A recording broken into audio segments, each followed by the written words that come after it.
Olá, eu sou o Venâncio Edgar Julián, morador de Caxias do Sul, e escrevi o livro As Pérolas do Severino, editora Metamorfose.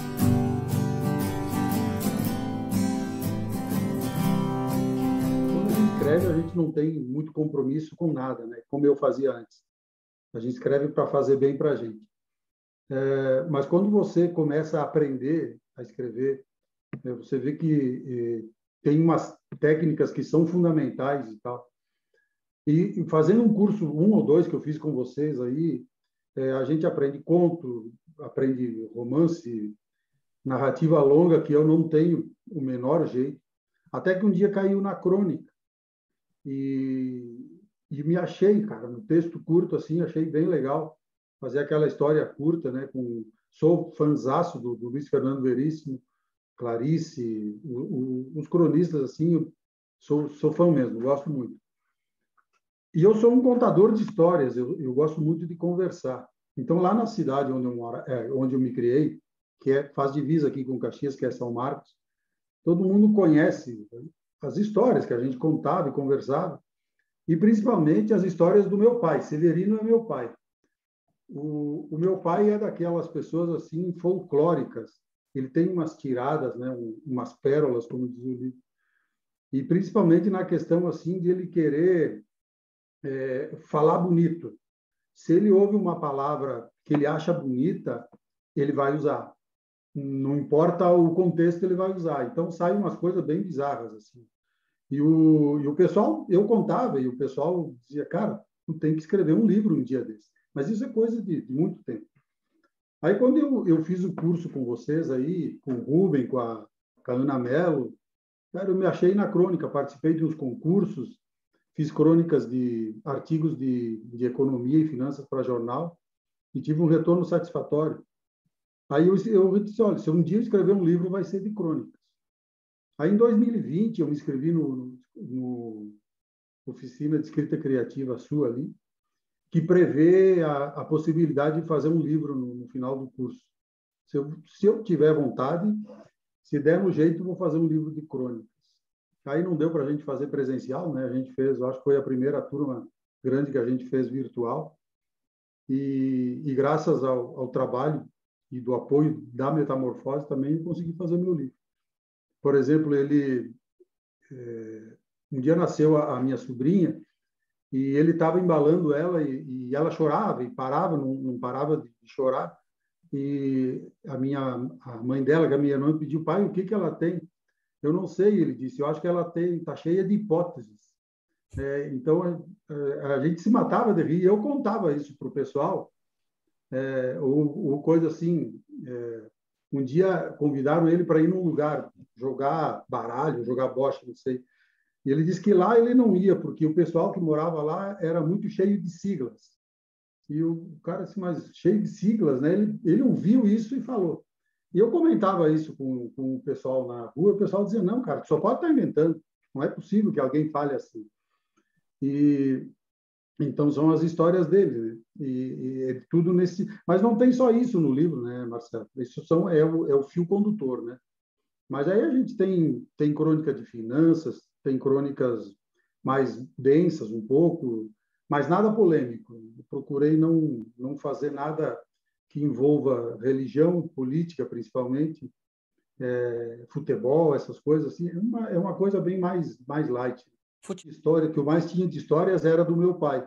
E seria assim uma crônica, um livro tipo Luiz Fernando Veríssimo Tupiniquim, assim, levando para o lado da ironia, da graça, né?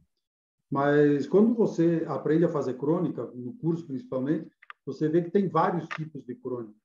Tem a crônica essa, que é a crônica que você conta uma história, uma crônica conto, uma crônica misturada. Tem o artigo, que quando você escreve para jornal, é interessante que seja um artigo, principalmente quando se fala em finanças, economia ou qualquer outro assunto. Então, o livro ele é bem eclético. Das 50 histórias, umas 30 devem ser relacionadas ao meu pai. E uma coisa interessante que eu acho, Marcelo, é o seguinte: quando você aprende a escrever, quando você começa a escrever, a pergunta que todo mundo faz: por que você escreve e para quem você escreve. No começo, eu escrevia porque eu queria, me fazia bem. Eu escrevia para mim.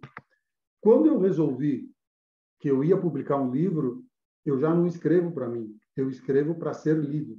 Então, eu quero que alguém leia o meu livro. E para quem que eu escrevo?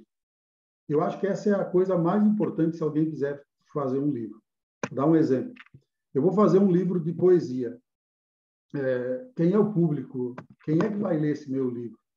Porque quando você faz o livro, todo mundo te ajuda, você está lá, o material está pronto.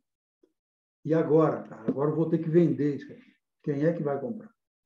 O que eu fiz? Eu selecionei o público antes. Eu vou pegar, vou fazer um livro para o pessoal da minha terra, para os meus amigos, né, que conhecem o meu pai, e no meio dessas crônicas eu coloco outras que eu faço. Então, o que eu fiz? Eu recolhi histórias que o pessoal conhecia, histórias dos meus amigos, e claro, a gente não vai contar a história assim, a gente pega um fio condutor e faz toda uma literatura em cima disso, ficciona um pouco e tal.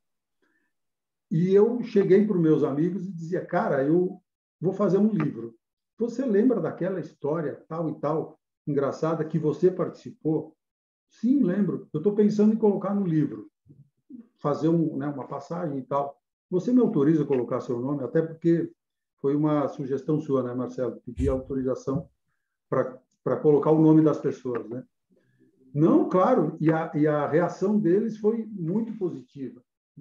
Você vai colocar meu nome num livro? Eu disse, vou, mas que honra para mim. Então, muita gente me falou isso.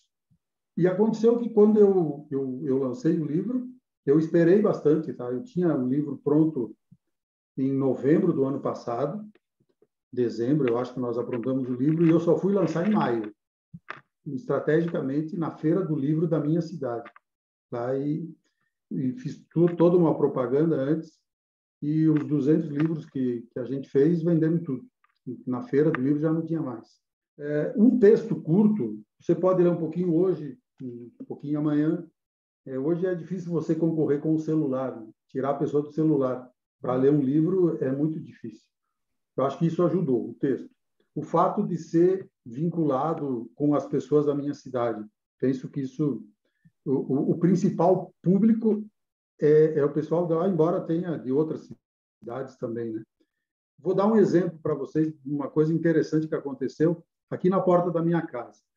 Um dia eu estava saindo, e o cronista tem muito disso, e eu encontrei o meu vizinho de porta muito triste. Eu pedi para ele o que havia acontecido. E antes de me responder, ele começou a chorar. Chorava lavado, assim, baita de um homem, chorando, porque o cachorro dele tinha falecido. Ele mandou fazer uma castração, castrar o animal, e ele faleceu na mesa de cirurgia. E o cara chorava muito. Ele disse, não, isso dá uma crônica. E fiz uma crônica falando do cachorro dele e trouxe para todos os animais que eu tinha, que eu tive na minha infância e tal. Quando eu comentei isso com ele, ele ficou numa alegria, numa emoção. E quando o livro ficou pronto, eu fui lá e levei o livro para ele. E eu disse, João, está aqui o livro. Ó. Aqui eu fiz a crônica para... O nome da crônica é Um Vizinho Bom para Cachorro. E ele me comprou 10 livros.